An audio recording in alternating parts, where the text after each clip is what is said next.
Ciao a tutti gli amici di mattoscacco.com e benvenuti in questo nuovo video. Continuiamo dunque la nostra serie di video sulle cose da non fare in apertura.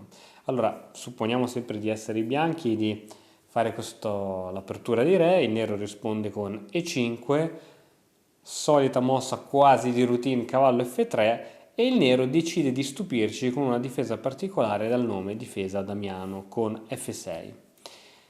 Lo scopo di giocare F6 è quello di lasciare in futuro la possibilità di spingere in D5, ma noi sappiamo che F6, muovere questo pedone o F5, anche alcune difese lasciano sempre il re abbastanza scoperto e dunque sono sempre molto rischiose. In ogni modo, se vi ritrovate coi bianchi a giocare in questa situazione, non dovete minimamente avere alcun dubbio nel sacrificare il cavallo per E5. Chiaramente F per E5 ci troviamo in questa situazione.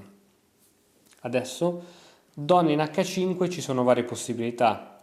Se il nero gioca G6 non conviene perché c'è donna per E5, scacco e prendiamo la torre. È vero che qui le continuazioni possono essere molte, per esempio donna E7, torre e insomma, però il vantaggio del bianco è senza alcun tipo di dubbio. Un'altra soluzione, per esempio, è probabilmente quella migliore, che però vediamo che comunque non porta nulla di buono, è re e7.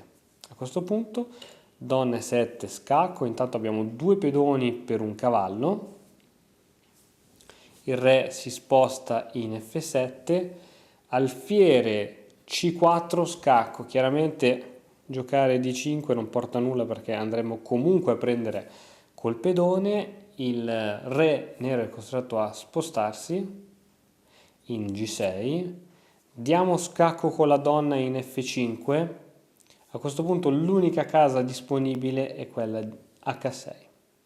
Scacco di scoperta con pedone in D3 o in D4 meglio ancora per avere un centro fortissimo, e la difesa possibile è di giocare pedone in G5.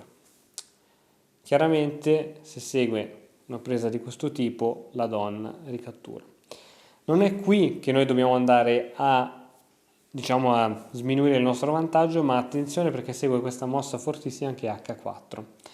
H4 ovviamente il pedone minaccia di catturare, di fare uno scacco di scoperta, in più c'è anche lo scacco di scoperta alla fine, insomma ci sono tantissime possibilità. Il nero dunque decide di mettersi al sicuro giocando re G7, donna in F7, scacco, il re è costretto a ritornare qui e a questo punto ci può essere il matto in pedone per G5.